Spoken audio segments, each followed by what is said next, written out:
Vamos nos concentrar agora nesse momento da nossa escola bíblica. Eu queria agradecer a Deus pela oportunidade de refletirmos sobre esse assunto em cima da palavra e agradecermos a misericórdia do Senhor. Nosso Deus e Pai, nós te louvamos porque as tuas misericórdias se renovam cada manhã. Não somos merecedores de tão grande amor, tanta bondade, tanta graça para conosco, mas nós agradecemos. E queremos nos colocar diante do Senhor, humildes e mansos, debaixo da direção do Espírito Santo do Senhor, para ouvirmos o que o Senhor tem para nós. Transforma as nossas vidas, dá-nos a visão de Cristo para andarmos e caminharmos rumo à estatura que o Senhor quer que nós chegamos. É a nossa oração em nome do Senhor Jesus. Amém. Pessoal, nós temos... eu apresentei esse curso há uns 4 anos e meio atrás. Foi um projeto piloto que a gente tinha feito. Fiz algumas readequações, então existe o vídeo desse curso na internet, tá? Está disponível lá. Fiz algumas readequações, algumas atualizações, inclusive vou estar colocando toda semana o material que vai estar passado aqui na tela para vocês, tá bom? Vou fazer alguns comentários do que aconteceu há 4 anos e meio atrás e a gente vai tentar refletir um pouquinho sobre esse assunto, tá? Prefiro porque é um assunto, não digo polêmico, é um assunto que às vezes a gente não toca muito. Então é como se fosse um terreno meio duro. E a ideia é a gente bater umas picaretas nesse terreno aí, ou arar um pouco esse terreno. Para isso, eu vou contar com a ajuda de vocês em perguntar a vocês e ter a participação de vocês, tá bom? Não vai ser monólogo, eu já estou adiantando para vocês. E a intenção é fazer com que a gente reflita, pense e raciocine em cima de princípios bíblicos e como aplicarmos isso no nosso dia a dia, como cristãos e eventualmente como igreja, participantes de uma agência missionária. Nós somos uma agência missionária, tá? A igreja é uma agência missionária. Então nós vamos pensar mais ou menos nessa linha. Tá ok? Vamos apertar o cinto, então?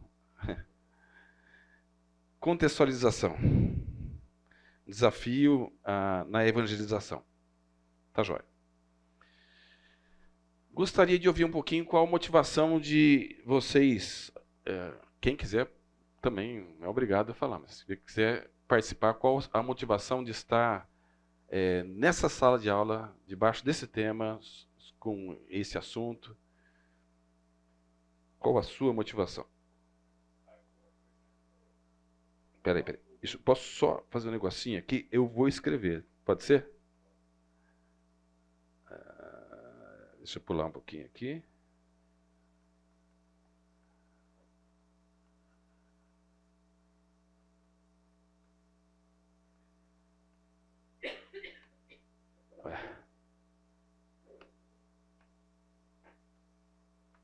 Quando o cara não é universitário é ruim, né? Vamos lá, eu vou tentar fazer por escrito aqui. Pode dizer. Bom, eu me batizei o ano passado, em dezembro.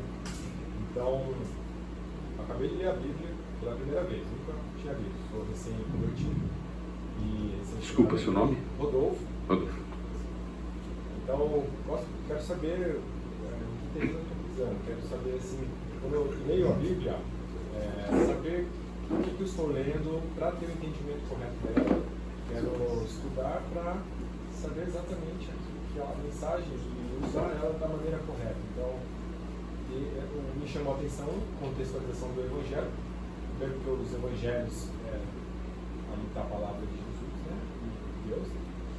mas também contextualizar ele ajuda a absorver melhor quando você for fazer um aprofundamento dele. Tá. Rodolfo, nós estamos beirando, a sua expectativa beira método de estudo bíblico, e que é uma coisa legal. Nós vamos apresentar um pouco dessa interface, não no curso, vamos referenciar para outros cursos.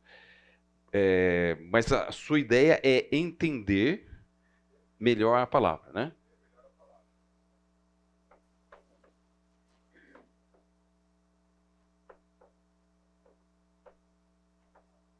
O que mais?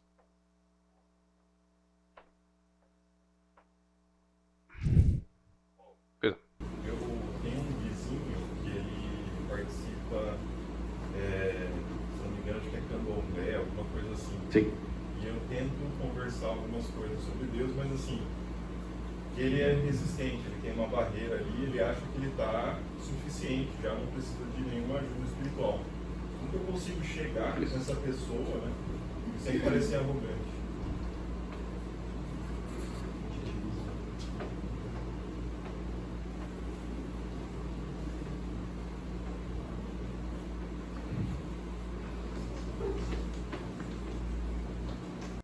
Outro religioso, por assim, pode ser?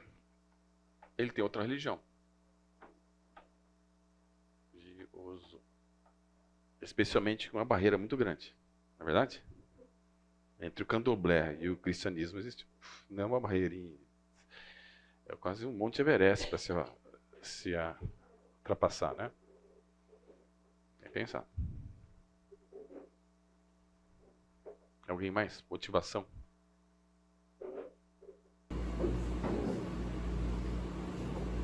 Bom, seria... Eu posso só atender ela, vamos dar um primeiro, já atendo, Valdemir. Diga, Luciana. Realmente entender contextos diferentes, formas diferentes de pensar, para entrar um pouco no mundo, né, da pessoa na hora de falar sobre a fé.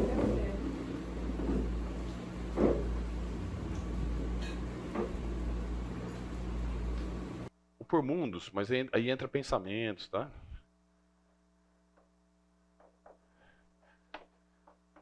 Diferentes para a transmissão, né?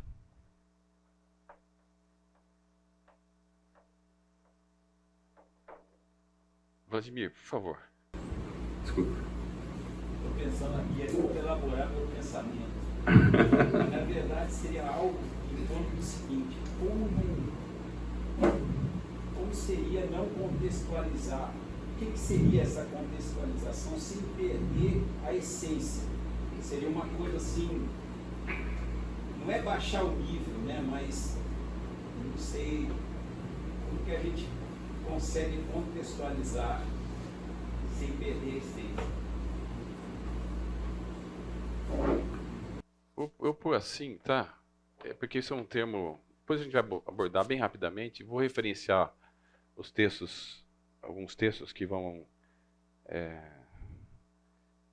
dar a oportunidade para vocês se aprofundarem um pouco, caso queiram, tá? Como ter menos ruídos na evangelização? Podemos colocar assim? Entendendo a evangelização como uma proclamação. Como atingir o alvo, né? Seria assim, atingir o alvo sem... Porque tem que entrar nesse mundo das pessoas, mas não perder 1% também. esse cara. São dois pontos. É para ter menos ruído e assim você atinge melhor o alvo, né? Quando você sabe bem disso. Um atirador de elite, ele está a uma distância muito grande e aí, quando você está na mesma... Se você está frente a frente, a coisa mais fácil tem que tirar e acertar o coração do caboclo, não é verdade? Mas quando você está a 200 metros de distância, por exemplo, você tem que considerar várias coisas. Vento, a direção do vento, a distância que você está, porque a bala, querendo ou não, ela tem uma certa queda, né? E ela sofre... Oi? Velocidade, tem várias coisas envolvidas aí. Se o cara está parado ou não. Então, você tem menos... Quando você tem maior distância, maiores são as variáveis que podem atrapalhar atingir o alvo. E aí precisa de mais especificidade, né? A gente, acho que vocês assistem de vez em quando filmes onde tem aqueles atiradores de elite. Se eu não me engano, um filme que o Will Smith ele fez, ele estava atirando num trem. Vocês assistiram esse filme? Eu não lembro o nome desse filme. Ele calculou, viu a direção do vento e calculou a velocidade do trem, que não era, é um trem-bala, se eu não me engano, e pá, acertou bem onde ele tinha programado. É lógico, talvez o negócio é fictício, mas a ideia é essa: o cara precisa ser um cara muito bom, muito específico e dominador de variáveis, que pode atrapalhar, se não dominar bem essas variáveis, atingir o alvo. Então,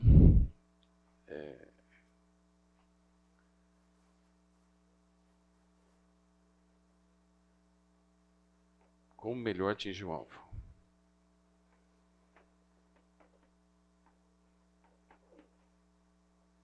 Tá, vocês foram para uma linha... Posso parar por aqui? Se alguém que tiver mais depois... Alguém tem alguma coisa que queira falar ainda? Eu posso colocar ainda. Vou só ver rapidinho com vocês o que o pessoal fez no curso de 2018. Ferramenta prática para o ministério. Lógico, o ministério tem a ver com atingir alvos, comunicação, instrumentalização para a transmissão do evangelho no próprio contexto. Aqui falaram dentro do próprio contexto, mas você pode também ter em outro contexto. Como eu queria entender onde aquele grupo estava, para ver... como era um projeto piloto, a gente estava adequando a necessidade ou a expectativa deles para o assunto. Entender o pensamento do outro. Acho que a Luciana falou mais ou menos isso, né? Desculpa, seu nome é? Ricardo. O Ricardo falou um pouquinho disso também. Me perdoem se eu perguntar o nome de vocês, eu vejo todos vocês, mas eu não sei o nome de todos. Então... desafio na compreensão do tema. Alguém falou isso na época. Bom, minha motivação, ela é meio curta aqui, mas é a seguinte: desafiar cada um de nós a pensar e aplicar estratégias de transmissão da mensagem de Cristo de maneira clara ao indivíduo, grupo ou povo alvo, de maneira íntegra e com a mensagem das Escrituras no temor do Senhor.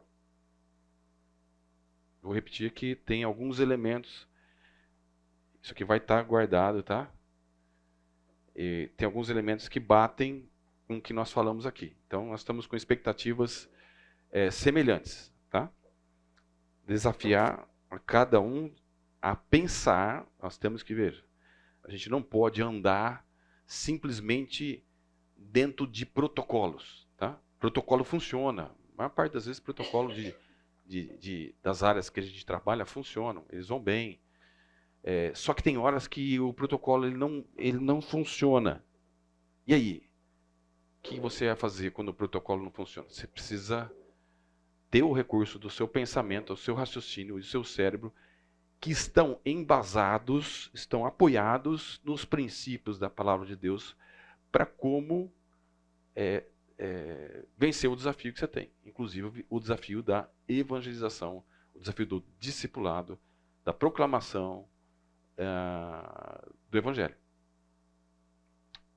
Está dando para entender? Qualquer coisa pode perguntar, tá? Então, não é só... A gente tem que pensar. A gente tem que ter a nossa mente, o nosso coração pensando nos princípios. Por exemplo, vamos entrar em alguns textos, mas Jesus sempre, você pode reparar, leia os evangelhos quantas vezes vocês quiserem, ver que essa questão, ela não muda. Jesus não era um cara protocolar.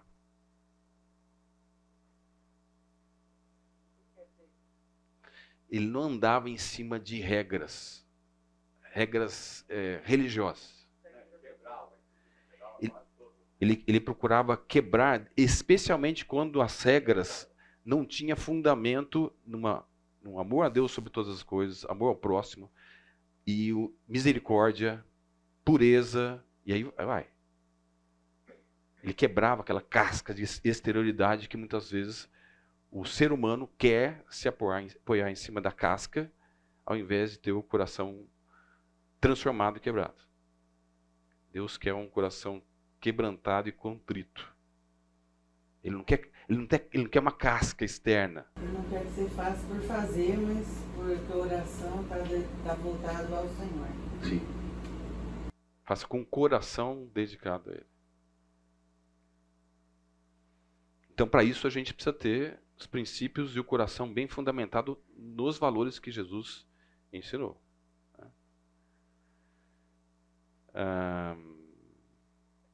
Então, aplicar essas estratégias de transmissão da mensagem de Cristo. Veja, a mensagem que a gente vai pregar não é a mensagem nossa. Não é exatamente o que a gente acha melhor do Evangelho, mas sim a mensagem de Cristo. E a mensagem de Cristo confronta sempre antes a nós e vai confrontar a pessoa que a gente quer atingir. Podemos ser um indivíduo, grupo ou povo. Lembra, sempre de uma maneira íntegra. Nós vamos abordar um pouquinho essa questão já já, tá? Integridade de caráter, integridade de mensagem no temor do Senhor. Tudo isso que a gente vai fazer, ele não é uma fórmula matemática fria. Aqui entra o princípio da humildade, da piedade, da pureza, do temor ao Senhor, da fé e da consciência do poder de Cristo em fazer-nos superar o Everest. Tá? Tem situações que a gente vai abordar aqui que assim, é intransponível determinadas barreiras. Aos olhos humanos, algumas barreiras são intransponíveis. Aí entra o poder de Cristo. Tá? Isso é uma coisa que eu queria falar para você, Ricardo. A gente vai abordar isso aí, tá bom? Vamos abordar. Parece impossível, mas não é. Professor, principalmente que a gente está trabalhando com o mundo espiritual, né? Exatamente. O cerne da questão está aí. A gente Exatamente. não usa a palavra, não tem o poder, e é um mundo espiritual que não tem força.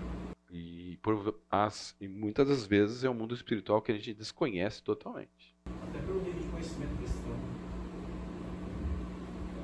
Jesus falou que certas castas. A gente tem apoio nas Escrituras para entender as nossas limitações, as limitações daquele a quem a gente quer alcançar e as interferências espirituais no processo. Tem um texto que Jesus estava falando que as portas do inferno não prevalecerão contra a igreja. Sabe qual a melhor figura que eu vi lendo um livro de um missiólogo? É que as portas do inferno estão todas totalmente trancafiadas, fechadas, com tudo com cadeado que existe. E chega lá, a igreja lá, bate naquela porta e fala, eu quero aquele, eu quero esse, eu quero aquele, eu quero... E o que Jesus falou, as portas do inferno não prevalecerão contra a igreja. No sentido de que parece algo impossível de se alcançar. Mas as portas do inferno não prevalecerão contra a igreja. E aqui igreja, eu não estou falando um missionário. Por vezes, nós vamos abordar um pouquinho sobre esse assunto, não muito profundamente, mas por vezes nós fazemos algo que não funciona, fazemos assim, não estou falando nossa comunidade, mas o meio evangélico missionário, eu tive nesse meio por 10 anos, então eu posso falar isso com uma certa autoridade. Eu vi muitos colegas que eram como se fossem mãos desarticuladas do corpo, em que o corpo falava assim, ó, desarticulava lá, soltava a artéria, ó, vai lá, e a mão ia sozinha lá, sem ligação alguma com o corpo. Deus, na misericórdia dele, usava aquela mão desarticulada, sem irrigação, na misericórdia dele. Mas é fácil viver assim? De forma alguma. É produtivo? É muito melhor estar articulado, né? É verdade. E Deus quer isso aí. Eu não sei se eu estou sendo claro no que eu estou querendo dizer. As portas do inferno não prevaleceram contra a igreja. Não é contra o Kurt, não é contra o Reinaldo, é contra a igreja. A igreja é um corpo que está junto com esses caras. Tem que estar junto com esses caras. Orando por eles. Sustentando-os em oração, em apoio.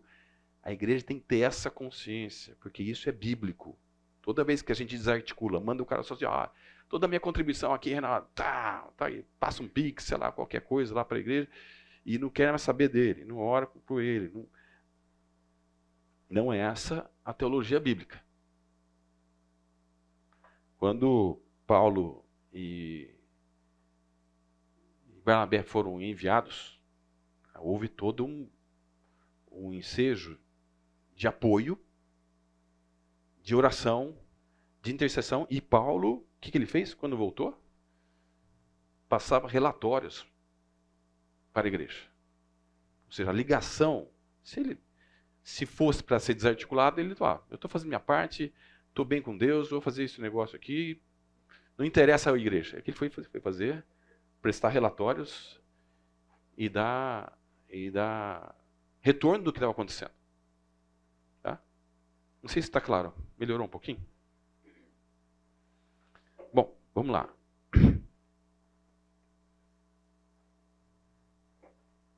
Vamos andar um pouquinho? Bom, eu fiz um plano de aulas para vocês saberem mais ou menos o que a gente tem de ideia aqui. Hoje vamos tratar basicamente de expectativas do curso, que já andamos nisso.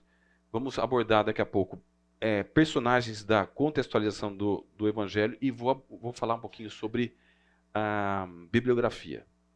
Na segunda aula vamos ter cultura, definições. Eu vou falar um pouquinho sobre definições de cultura. Nós vamos entender por que a cultura é importante. Cultura e implicações em uma boa comunicação. Exemplos de Cristo e os apóstolos na interface com cultura ou culturas.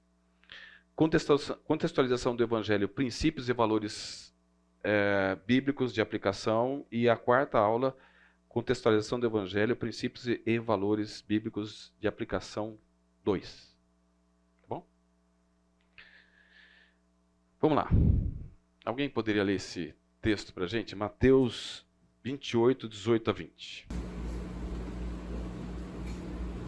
Então Jesus aproximou-se dele e disse: Foi-me dada toda a autoridade nos céus e na terra. Portanto, vão e façam discípulos de todas as nações, batizando-os em nome do Pai, do Filho e do Espírito Santo, ensinando-os a obedecer a tudo que eu lhes ordenei. E eu estarei sempre com vocês até o fim dos tempos. Qual que era o contexto de Jesus aqui, falando para os discípulos dele? Qual era a situação que ele estava vivendo? Oi? Antes de subir, da sua ascensão, certo?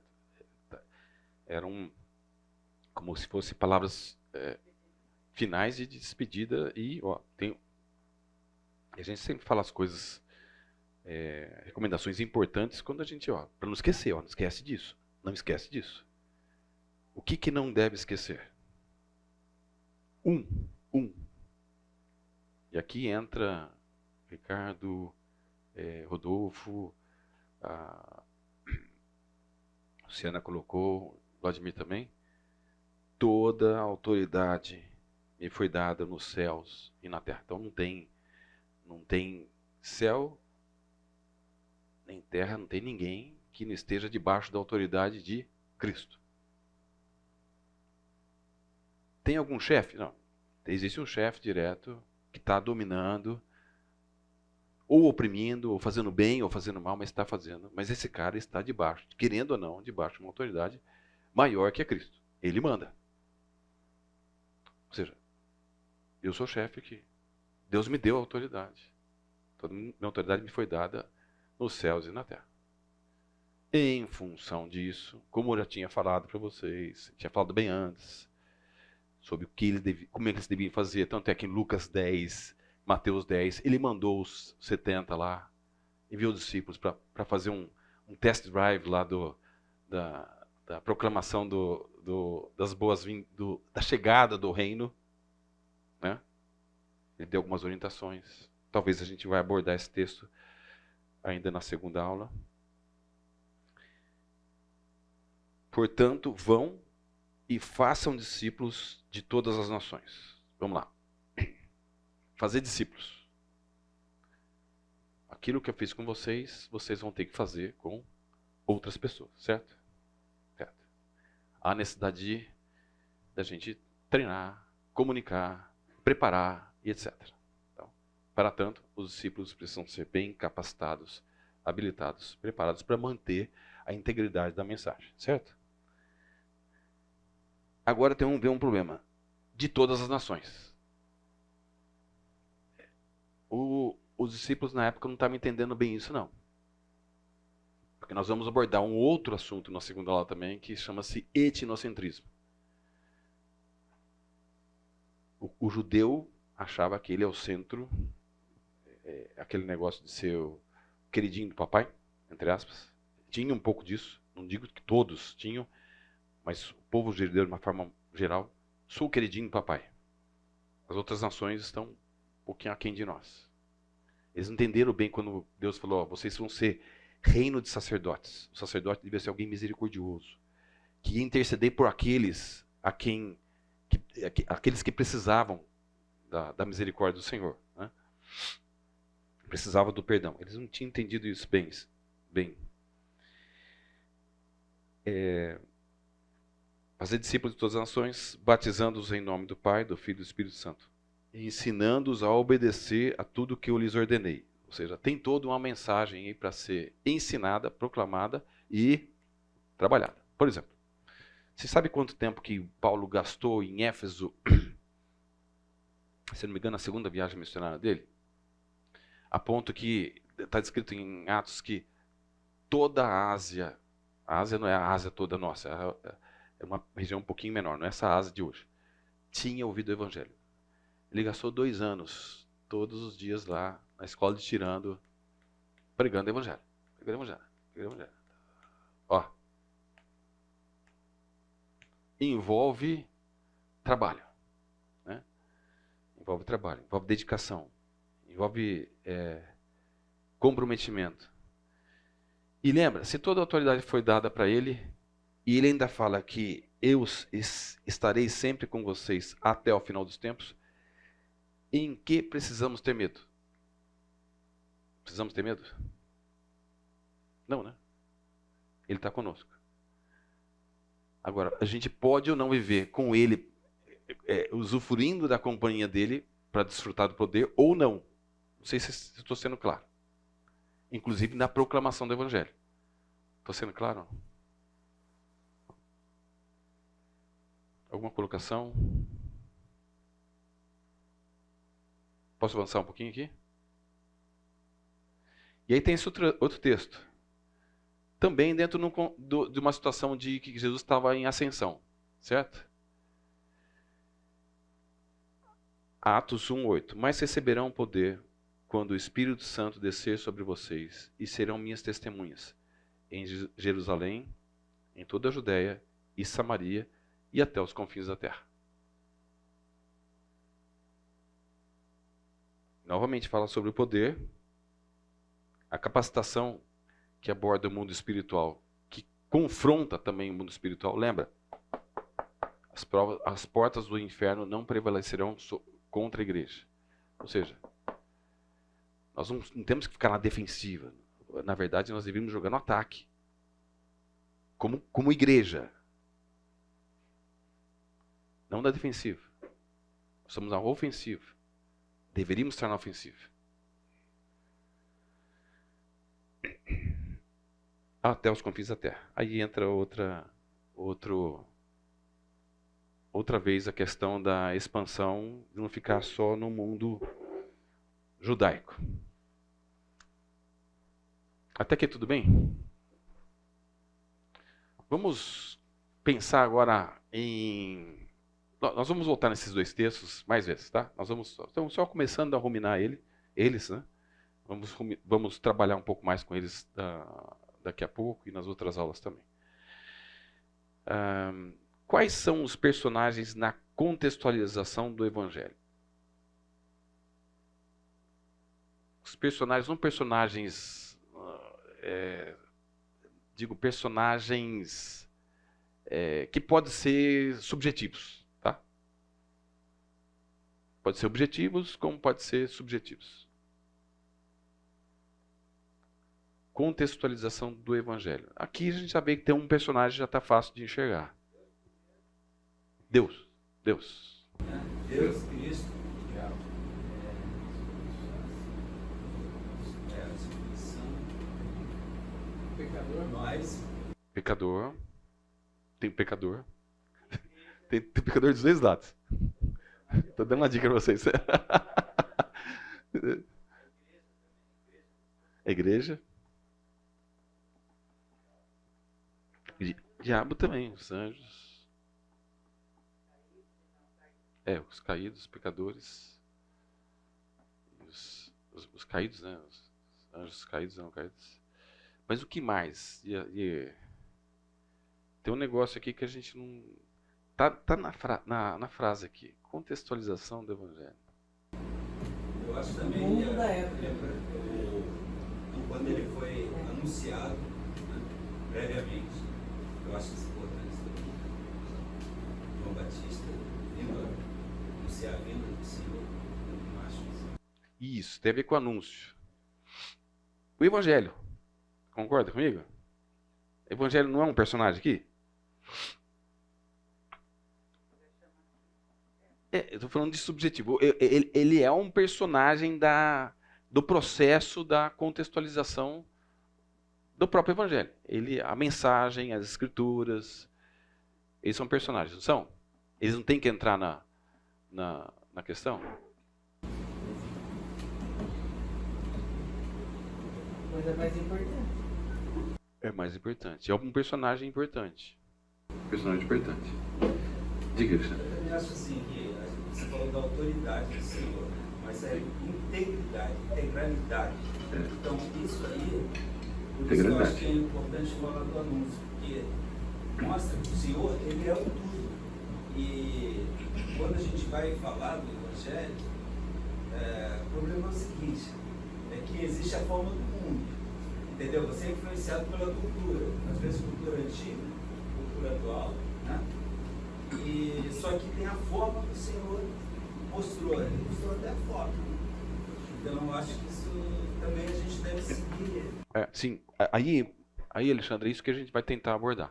A gente vai tentar abordar a forma. Veja, a gente não pode dogmatizar a forma, tá?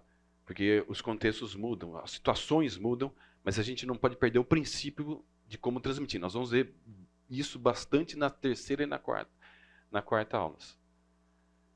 Nós vamos ver bastante isso aí. Como a gente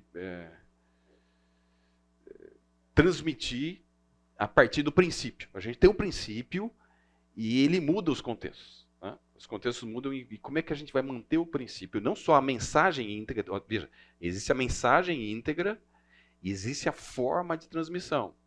Por exemplo, o que funcionava na transmissão do Evangelho há 50 anos atrás era uma forma de transmissão. Hoje, talvez, tenha uma outra forma de transmissão. A gente só não pode perder os princípios da transmissão e nem negociar a mensagem. Nós vamos bater bastante nisso. Vocês devem ter ouvido um pouquinho sobre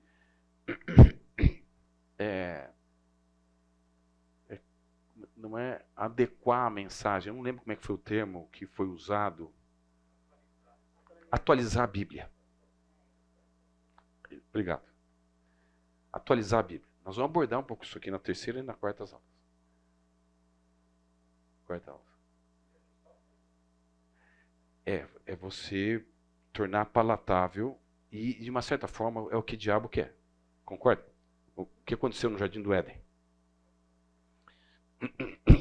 É verdade que vocês não podem comer de nenhuma árvore aqui do jardim? Não, a Eva não. A gente não é isso não é isso que Deus falou. Deus falou que a gente pode comer de todo fruto, só não pode comer daquele fruto da árvore da vida, do conhecimento do bem e do mal. Na verdade, a gente não pode nem tocar nela. Ela acrescentou já teve um acréscimo ali que não Já tem uma atualização ali pela mulher. Atualização da Bíblia. A primeira atualização da Bíblia foi lá.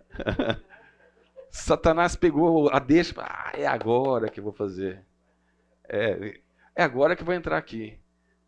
Aí, com um jeitinho, não é bem assim, não. É que Deus falou isso, porque vocês vão se tornar igual ele e tal. E ela gostou daquilo. Viu que a fruta era bonita, deveria ser saborosa, passou a mão e comeu. Adão, de uma certa forma, apoiou, não é verdade?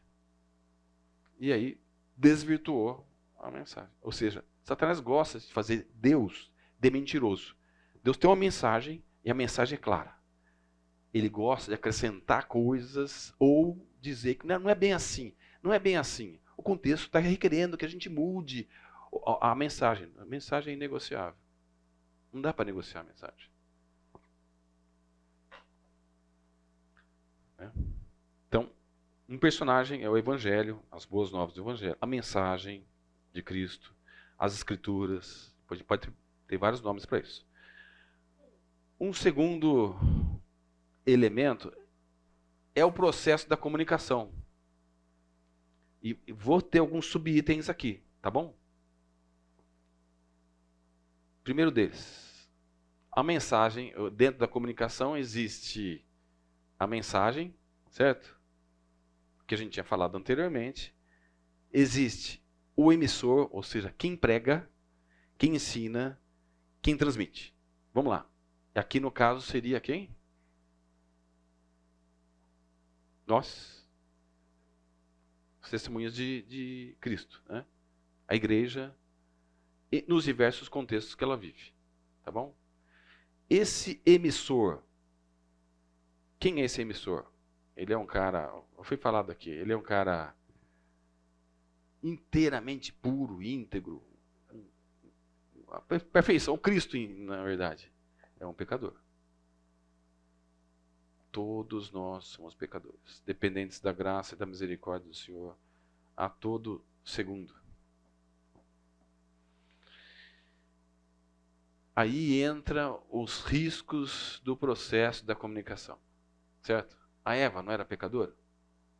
Ela não tinha, Deus não passava lá toda tarde para bater papo com eles, provavelmente ensinando bastante coisas, entrando em contato, explicando, se relacionando, talvez rindo, não sei, mas tendo um relacionamento legal com eles. Ela não deu uma escorregada? Primeira escorregada ao acrescentar, depois deu uma outra escorregada também. Ela e Adão, vamos pôr os dois juntos nesse balaio? Deram. Olha os riscos na contextualização do Evangelho. Vocês estão entendendo como é que está a situação aí? Não sei se vocês estão conseguindo enxergar que não é só o receptor, que é o pecador que precisa se converter, precisa ser transformado. Ele precisa ser transformado também, mas nós precisamos ver uma vida de santidade, de temor, de tremor ao Senhor. Porque senão, nós vamos ter problemas na transmissão. Nós vamos ter ruídos na transmissão, na comunicação.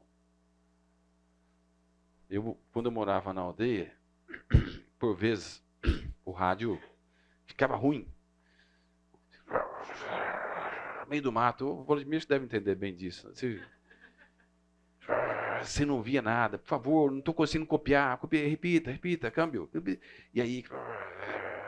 E você precisava comunicar, porque ou o avião estava chegando, ou precisava passar um negócio chamado METAR, que é a condição do clima, para saber se o avião pousava ou não. Então, ruídos na comunicação, problemas na comunicação, eles fazem com que a mensagem, a transmissão não seja adequada e seja imperfeita. Estava assistindo um filme A Estrada 47. Alguém já assistiu esse filme? Sobre os expedicionários brasileiros na Itália. Se não assistiram, depois assistam. Assistam e depois a gente conversa sobre isso. Vamos fazer um intervalo de 10 minutinhos?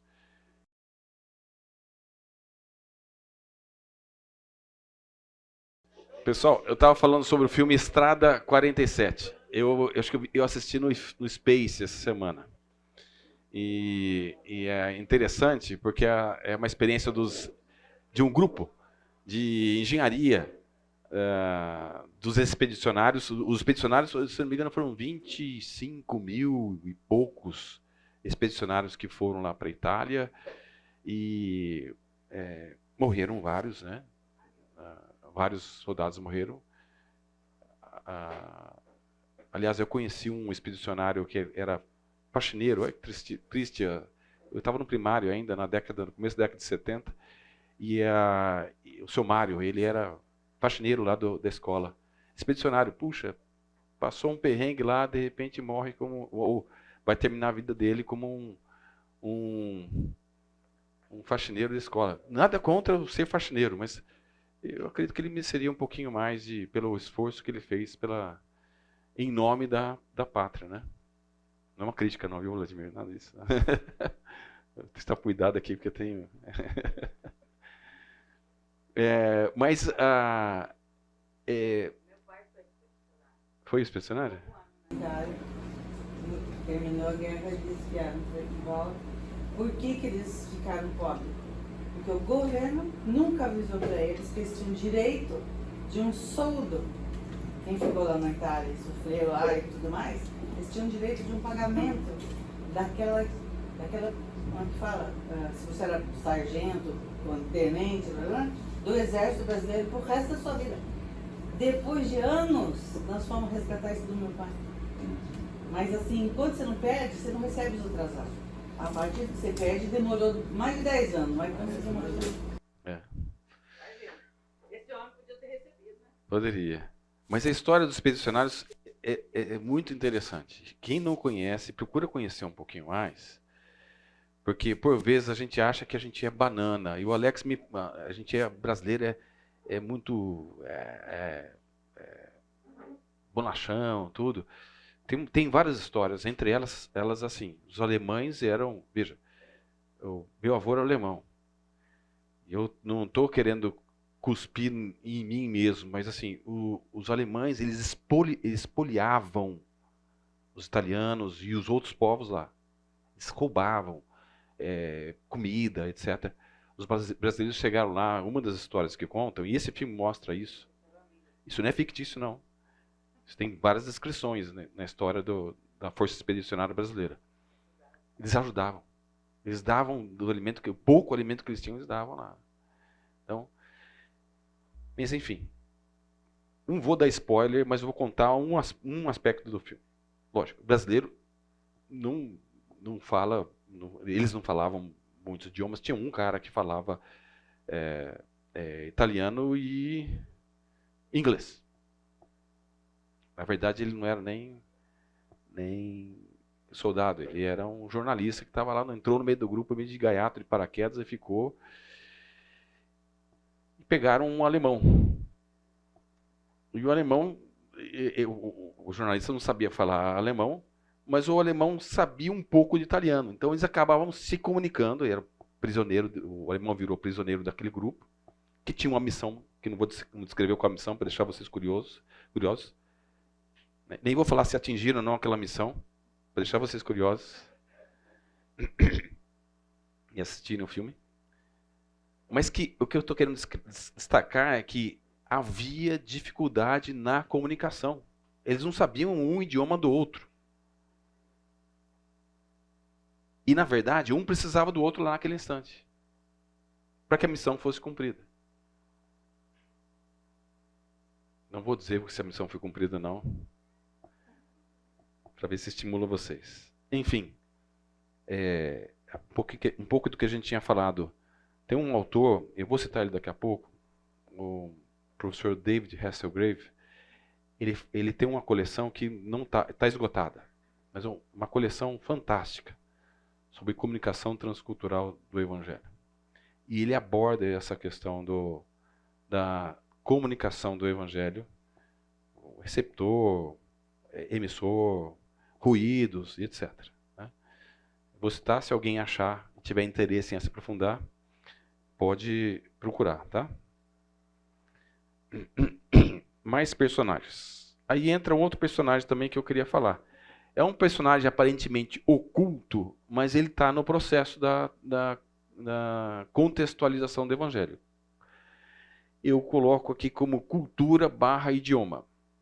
Alguém sabe por que eu estou colocando cultura barra idioma? Ou tem alguma hipótese?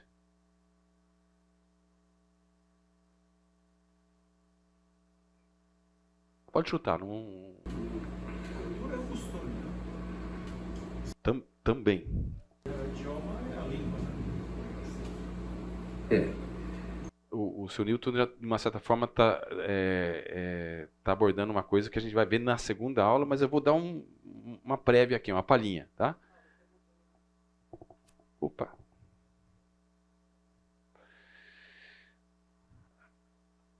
Cultura tem a ver com costumes, crenças, hábitos,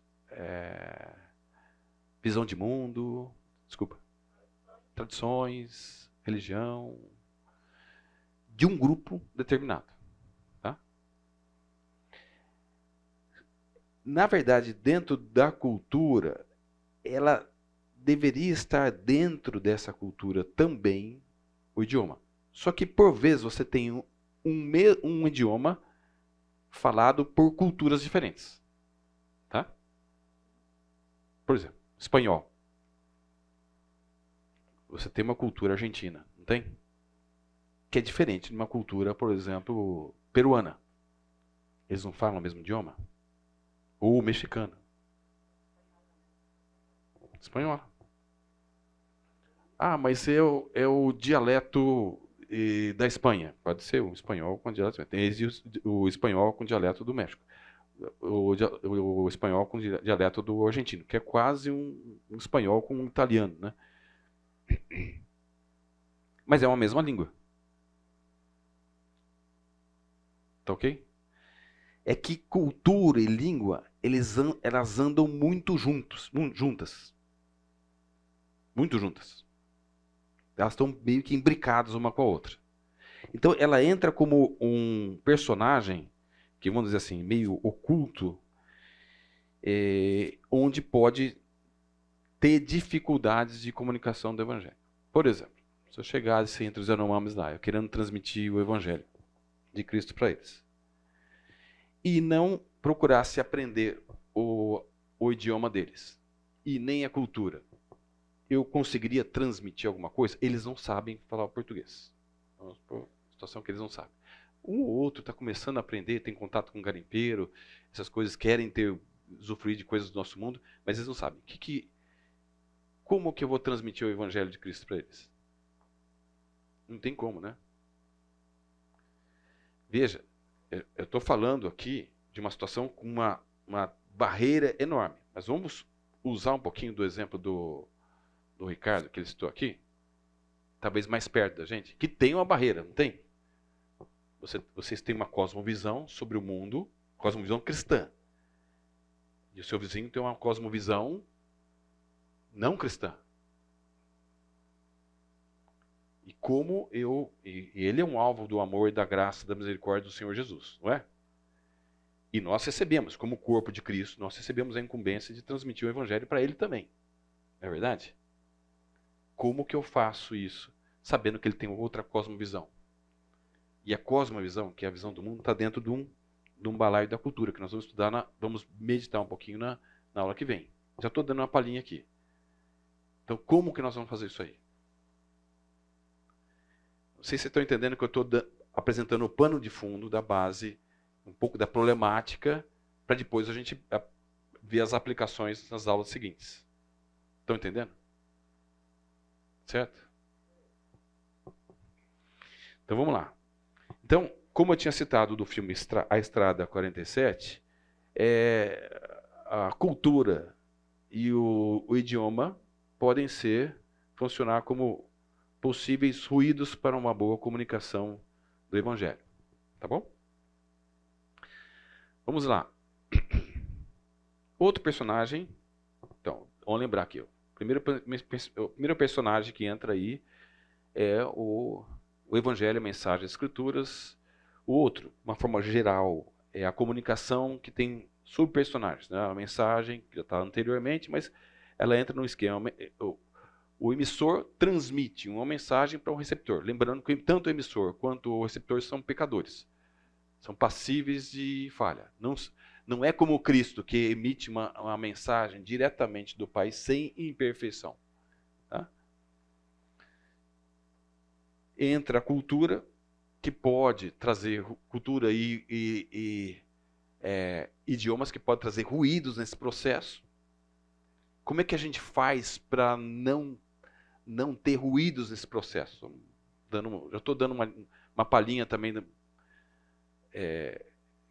para resolver essa questão do ruído da cultura / idioma. Como é que a gente faz para resolver esse problema? Imersão onde, Marilena? Na cultura, na língua, no mundo do outro. É para entender de quando você fala X, o que o cara está entendendo, se é X não. Posso contar uma historinha interessante aqui para vocês? A melhor maneira de a gente contar a história é contar os nossos erros, né? Porque aí ninguém fala que a gente não está querendo... Eu já tinha estudado, tinha feito missiologia, que é teologia com ênfase em missões. Tinha estudado sobre essas questões transculturais, ultrapassar barreiras. Tinha feito um curso de aplicação em linguística e antropologia e missiologia aplicada à transmissão do evangelho de maneira transcultural. Mas chego na aldeia e um dia eu, terminando o atendimento que eu estava fazendo lá com o pessoal, eu sou médico, para quem não sabe, eu era médico missionário lá entre os Yanomamis. Terminamos lá, os jovens, eles gostavam sempre de bater papo. Eu conversava lá, Paulo, tudo bem? Tudo bem? Tudo jóia, tranquilo. Paulo, a gente está querendo fazer uma caçada. Manda brasa, vai lá caçar.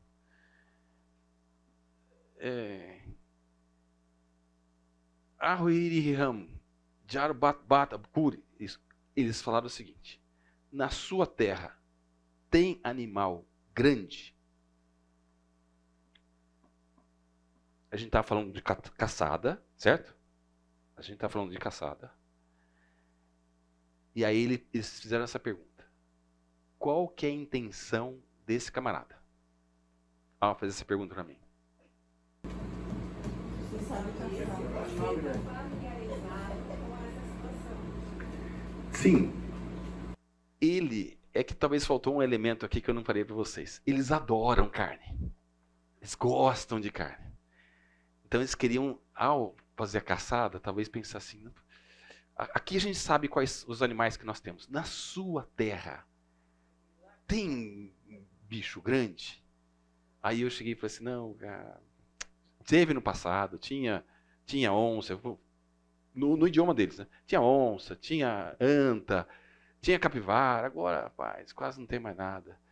Mas de repente, enquanto eu estava falando isso, eu lembrei de umas fotos que eu tirei de uma baleia que encalhou numa praia de Ubatuba. Não lembro qual praia que foi, há bastante tempo atrás. E eu tinha essas fotos comigo lá. Eu lembro. Tem um bicho que era que era do mar. Eles não têm mar, então eles usam assim, é como se fosse um rio de água salgada, que é Maob Salbi Ram, um rio de água salgada. E que ela morreu e foi lá. Você tem? Quero ver. E foi a turminha lá comigo. Foi lá ver. Quando eu mostrei as fotos da baleia, os caras, é uma forma de manifestar a admiração ou espanto. Eles falam desse jeito. Debrecik aqui. Assim, essa aqui é a Debrecik. Aí a gente brincou lá depois, o quê? Debraseco? Não, Debrecik. Debrecik. Hã? Debrecik. Aqui no Rio tem. Não, tem. Não, tem no Rio. Não tem. Não tem. Você está louco. Não tem. os caras insistiram tanto que ao me verem eu insistindo que não é possível, lógico, na minha conhecimento positivista da ciência, era impossível ter uma baleia num rio. Eles ficaram quietos. Mas aí o que aconteceu? Eu achei, bom, ganhei o embate com eles, né? O povo que eu estou querendo alcançar. Olha a incapacidade do caboclo, né?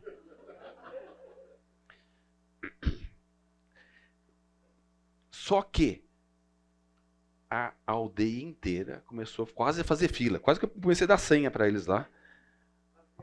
Para ver as fotos da baleia. Para ver as fotos da baleia. Chegou um instante, e eles sempre faziam a mesma pergunta. E aí eles não falavam que tinha. Eles chegavam para mim, Paulo, tem a Debrecica aqui? Eu falei assim, no começo eu falava assim, não tem, lógico, você sabe que não tem. Baixava a cabeça. Aí eu não lembro quem foi, se foi um colega missionário, eu não lembro quem foi que me fez voltar a razão. E falou assim, Paulo, não fala que não tem. Devolve a pergunta para eles. Você quer aprender sobre o assunto? Você quer saber sobre a visão de mundo deles? Como é que eles veem as coisas? Retorna a pergunta para eles. Ou seja, fala assim, bom, você que deve saber, você mora aqui, tem aqui? E eu fiz exatamente isso na outra vez. No que eu fiz essa aplicação básica e simples, para saber o que o camarada pensava, para eu entender o mundo dele, para poder depois, quiçá, transmitir a mensagem do Evangelho, aproveitar aquele momento de ter relação e eventualmente uma transmissão mais acertada do Evangelho, eu fiz isso aí. E aí, Paulo, tem aqui? Eu não nasci aqui, você nasceu aqui, você sabe, tem? Quando o cara ouviu isso, abriu os olhos e começou tem, é desse tamanho, mas tem aqui no Rio? Aqui tem aqui no Rio. Você já viu? Não, eu não vi, mas meu pai viu, meu avô viu. E como é que ele é? Aí eu fui fazendo as perguntas. Isso chama-se, é uma estratégia de aquisição de cultura e de língua também.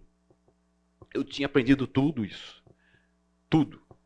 Mas um outro elemento que eu não vou contar aqui agora, que era o meu etnocentrismo, ou seja, a minha cultura, o meu conhecimento é melhor do que o do outro, atrapalhou o processo, certo?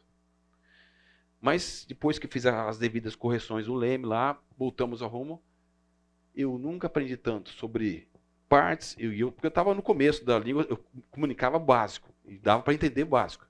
Mas eu fui adquirindo não só conhecimento de partes, rabo, o dente, cauda, o tipo da pele, a cabeça de um animal. E eles foram mostrando isso aqui, o que é isso aqui? Ele falou, isso aqui é tal coisa, tal. Eles iam falando e se sentindo à vontade. Como eles contaram, eu falei, mas quando que ele aparece? Como é que ele é? E eu consegui até descrever que esse Debrecic, ele é um misto de um animal físico com um animal espiritual. A gente não tem nem a noção do que é isso, né? Não sei se dá para entender. Ele é um ser de uma outra dimensão na cabeça deles. Que ele é um misto de físico com espiritual. E mata pessoas. Ela batia com a cauda dela, pá, assim, levantava a água, derrubava canoas com essa batida. E aí eu consegui entrar no mundo espiritual deles. Por quê? Eles ficaram tão animados em me ensinar sobre a cultura deles, que começaram a vir em casa, e eu ia perguntando. Eles iam contando sobre os vários espíritos lá que vivem, que eles acreditam que vivem no meio deles. Desde o Uxitere, que é um povo negro, baixinho, que se reúne e vinham às vezes à noite, para sugar o olho das crianças. Ao Huckleback lá, é um monstro grande, com barba branca. Eu tinha barba, não era tão branca como é hoje. E começaram a contar. E aí eu fui só observando, fazendo a minha tarefa. Qual que é a minha tarefa? A imersão na cultura. Etnografia, descrição da cultura e da língua. Porque quando eu entendo bem o mundo do camarada, Eu sei onde está, nós vamos ver na outra aula, onde estão os nós, os tijolos podres da cultura do camarada. Nossa cultura brasileira tem tijolos podres. A cultura como se fosse um muro, onde tem tijolos bons, mas tem os tijolos podres. O que o evangelho faz? O que nós evangélicos cristãos devemos fazer? Identificar onde estão os tijolos podres, tirar e colocar um tijolo bom, que é o tijolo da palavra de Deus.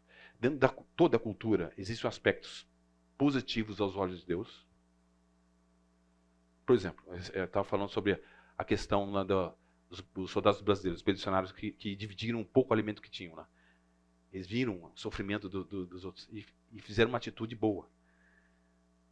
Qual a motivação? Não sei, mas é o hábito de fazer aquilo, facilita até eventualmente corrigir a motivação. Né? Às vezes o tijolo podre está na motivação, mas ele já tem o costume de fazer aquele tipo de coisa. Existem uns aspectos neutros que não cheiram e não fedem aos olhos de Deus, mas existem os aspectos negativos, onde Deus quer que isso aqui tem que fazer o processo cirúrgico aqui. Precisa tirar e colocar a mensagem do Evangelho, os valores do Evangelho aqui. Está claro até aqui? Então, a partir de um erro meu, eu acabei, e alguém, por misericórdia do Senhor, foi lá me deu um toque, corrigiu o leme, só veio acerto depois. Eu lembro de, fruto disso aí, uma família que nunca ia em casa, sabe? Eles gostam muito do arreoei. Arreoei é a visitar, um visitar o outro, não só para comer, não, é para conversar, bater papo. E eles assim, 6h30, 7 horas estão na rede dormindo, né? Esses caras ficaram até umas 8h30, 9 horas em casa, conversando. E eu admirando que eles estavam lá conversando e eu perguntando, eles gostando. Quando você vai transmitir o Evangelho, você precisa entender que aquela pessoa ela não gosta de ser desrespeitada nas suas crenças, nas suas concepções. Não sei se lembram, acho que foi em 98, se eu não me engano, um pastor da Igreja Universal do Reino de Deus chutou a santa. Os mais novos não vão lembrar, mas talvez tenha isso no YouTube.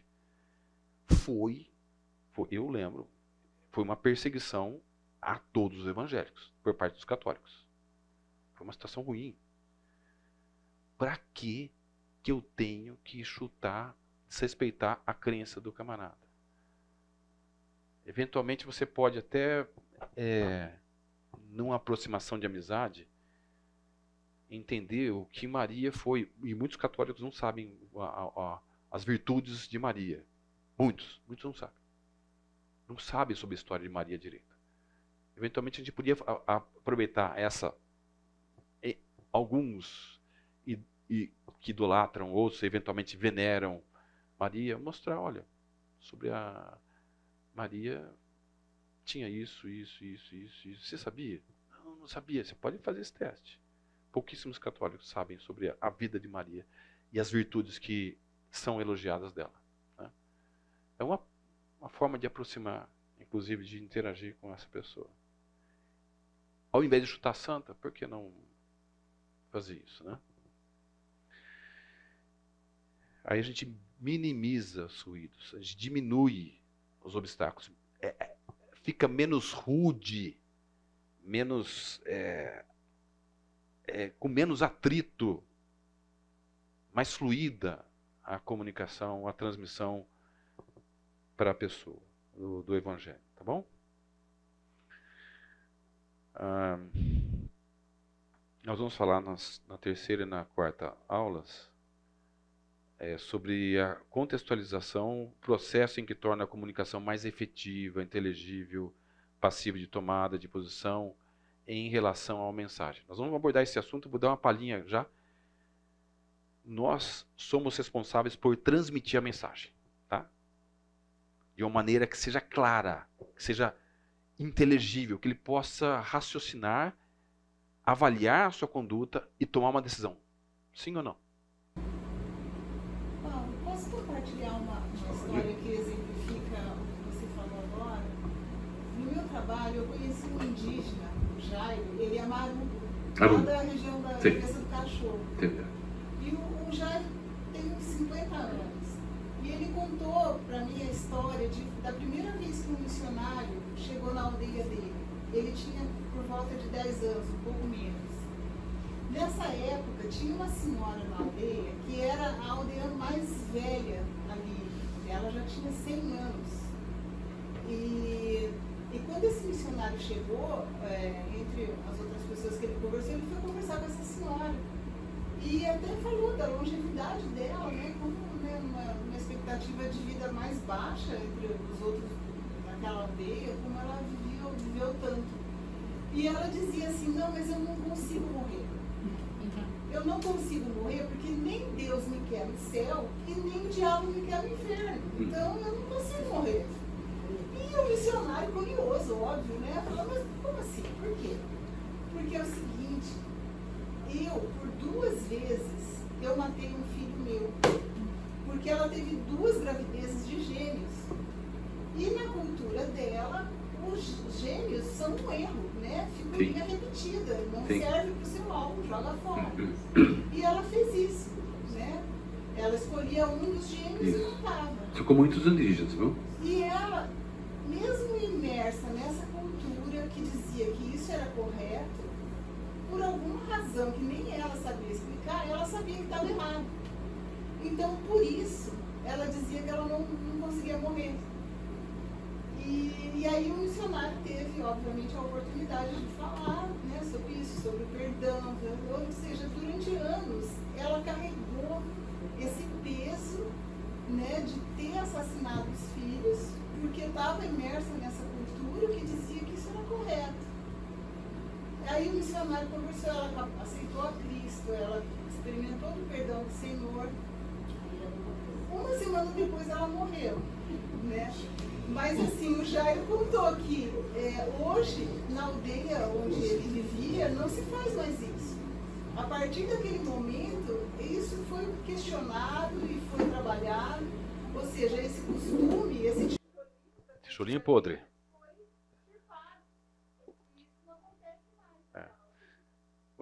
O tijolinho podre, se você tiver vários tijolinhos podres, ele tende a fazer com que o muro ele rua, ele entra em ruína.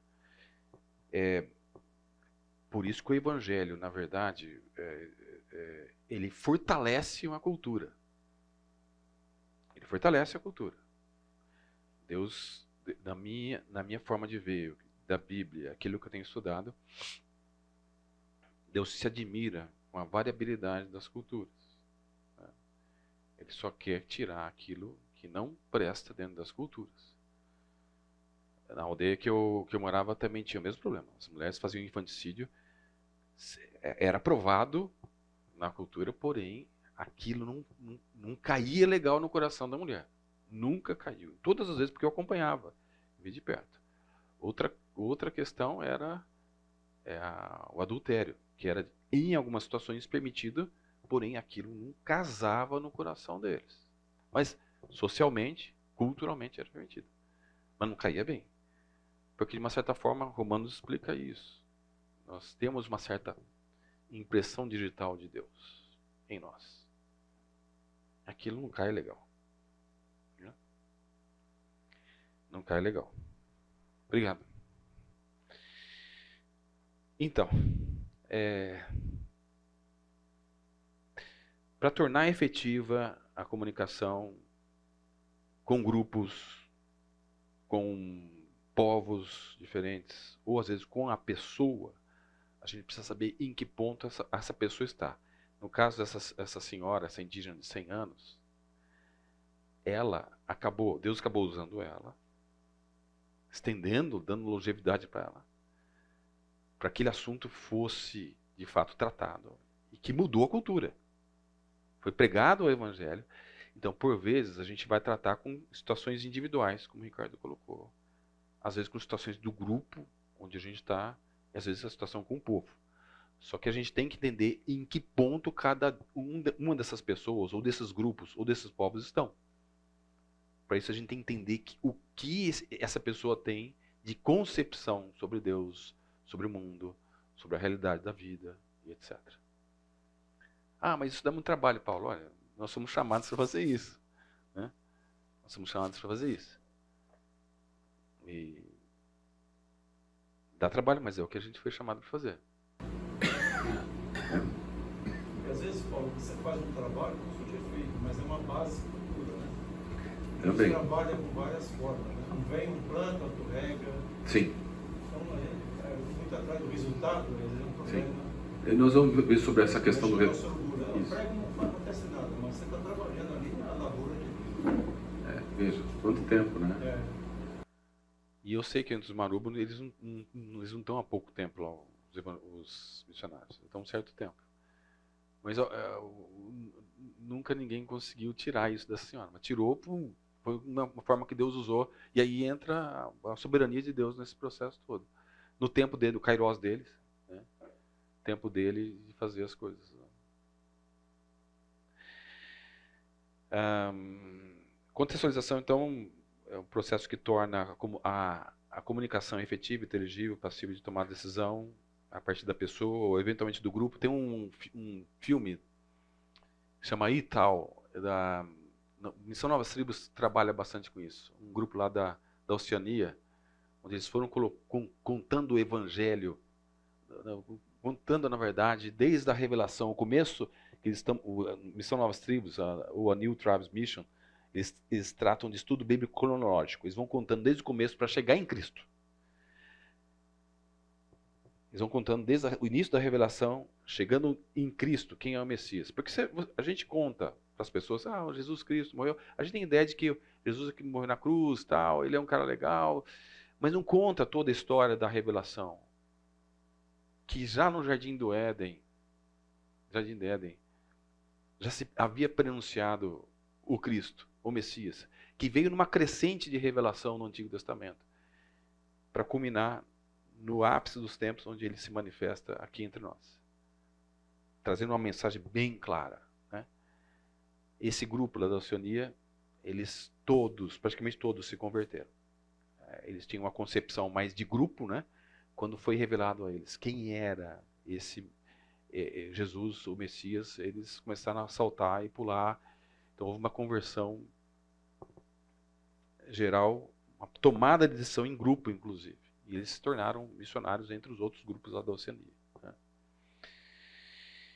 Processos acertados de contextualização tende a ter mais sucesso. Né? Outro personagem que entra aqui é a presença do Senhor conosco. Ele não é o Emmanuel, Deus conosco. Ele não falou que estaria conosco todos os dias, até o final dos tempos, e que toda a autoridade tinha sido dada a ele. Muitas vezes nós não utilizamos desse poder. Veja, aqui eu não estou querendo pentecostalizar as coisas. Nós não temos unção, não é isso aí não. É consciência do poder e da ação do Espírito Santo de Deus. E clamar e pedir a Deus que use-nos para que isso aconteça. Eu lembro de uma vez que a gente foi um grupo de indígenas, eu fui com um grupo de indígenas pro Xingu. E nós tínhamos vivenciado uma experiência interessante com um grupo lá de indígenas do Xingu, na beira do Xingu. E no Xingu, o pessoal, eles são muito influenciados pelas ONGs, que dizem que o evangelho vai derrubar, vai modificar a sua cultura. Na verdade, os valores do mundo destroem a cultura, pioram, enchem de tijolos podres. Né? O evangelho não, o evangelho ele tira o podre e coloca o bom. Só que eles tiveram uma vivência muito legal e muito produtiva. E alguns indígenas se converteram. Quando voltamos outra vez, esses outros grupos, depois eu posso relatar com mais detalhes, o pessoal ia atrás da gente lá. A gente não estava dentro, a gente entrou numa aldeia, mas precisou sair. A gente estava numa cidade, eu não lembro se era Querência ou era Gaúcho do Norte. Que os índios sabiam que a gente estava lá. eles iam bater na nossa porta para ouvir do Evangelho. A gente vivenciou uma situação que parecia meio época de Atos. Na soberania do Senhor, ele quis fazer aquilo. Na soberania do Senhor, ele quis fazer aquilo. E, fruto daquilo, várias pessoas se converteram. Tanto é que o Xingu tem hoje vários convertidos. Mesmo com toda a oposição das ONGs. Né? Então, tem a ver com o poder do Espírito Santo de Deus. Tem a ver com a presença do Senhor conosco. E tem a ver, alguém citou, eu não lembro quem falou, mas alguém falou sobre isso aqui. Esse personagem. Vamos dizer assim, eu estou chamando aqui a atitude cristã. Entre aspas, amor a Deus e amor ao próximo. Que é igual a pureza de caráter. Puro, alguém puro. Deus é santo. Buscar pureza. Buscar identificação, que é a empatia com o outro. Que tem a ver com o amor ao próximo. E amor a Deus, que mandou a gente pregar a essas pessoas. E o seu serviço humilde. Ou seja, vocês lembram uma situação que Jesus, eu não lembro se foi em Mateus 10 ou Lucas 10, foi um dos dois. Jesus falou assim, ó, se vai num povoado, numa cidade, se receberem vocês, comam o que oferecerem para vocês, tá? Comam o que oferecerem para você. Inclusive, eu não lembro se foi na primeira ou na segunda vez que a gente foi no Xingu lá, os caras ofereceram pra gente macaco meio cru. Bom, primeiro que não tiraram direito os pelos do macaco, né? E deram só uma sapicada, sabe aquele negócio daquela flambadinha? Nossa. Eles estavam testando a gente. Os indígenas estavam comigo, assim, Paulo, eles estão testando a gente. Aí eu, tudo bem. Aí eu vou comer. Não, Paulo, mas você está cru. Ele não é bem cru, ele estava dando uma sapicadinha no fogo. Foi assim, não. Eu lembrei desse texto. Ele falou assim, olha, nós vamos orar. E Deus vai nos dar graça, nós vamos comer isso aqui. Se vocês não quiserem, tem outra coisa lá para vocês comerem. Eu vou comer isso aqui. Nós oramos, agradecemos a Deus pelo macaco lá. Isso porque eu sou presbiteriano, hein? É. E o Pepe também. Acho só eu você e Pepe, acho que não tem mais ninguém mais. E só para terminar, eu vou abordar isso aqui com vocês. A gente comeu. Os caras não imaginavam que a gente fazia aquilo. No dia seguinte, eles pediram para a gente contar alguma coisa. E eu pedi para que um dos indígenas contasse uma história que a gente já tinha falado para ele. Preparem histórias que vocês vão contar histórias da palavra de Deus. A palavra de Deus vai agir. Fruto daquilo lá, sem brincadeira. Era coisa do poder de Deus, do poder da palavra. Só faltava o pessoal jogar o rapaz que tinha contado a história assim para cima em termos de alegria, sabe? De felicidade por ter ouvido aquela mensagem. Cumprimento da ordem do Senhor. Fez mal para mim? Não tive diarreia, não tive nada. Pelo contrário, eu comi, eu estava com fome, né? Mas a gente precisa ter atitude de servo, de humilde e frescura não cai. Vocês sabem a história de Paulo? Quanto que Paulo ele passou por sofrimento, frio, fome, nudez, e foi açoitado, e etc. Quanto que ele sofreu por causa do Evangelho? Alguém que estava submisso, humilde. Quem sou eu? Um macaquinho lá, não custava nada. Não custava nada. E Deus abençoou aquilo. Tá bom? Estão entendendo? Resumindo, aqui está um resumo dos personagens. Tem mais personagens, tá? Eu quis separar esses aqui, para a gente, de uma forma sintética, colocar para vocês aí. Então, evangelho, a mensagem, a comunicação, a cultura, idioma, a contextualização, o processo da contextualização, a presença do Senhor conosco agindo para que a contextualização aconteça, os personagens, né? A atitude cristã, que é fundamental.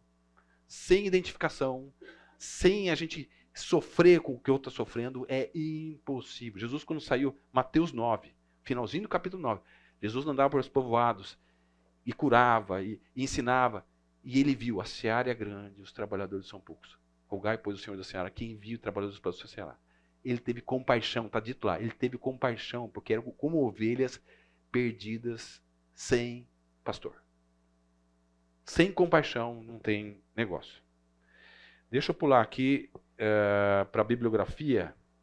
Eu vou deixar a bibliografia para vocês, só queria destacar um negócio aqui, ó.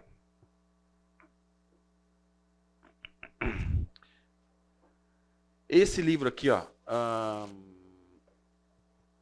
O Evangelho e a Diversidade das Culturas, é fantástico para entender esses contextos diferentes, tá bom? Depois eu falo sobre os outros, tá bom? Pessoal, que Deus nos abençoe e nos dê um bom domingo e boa semana.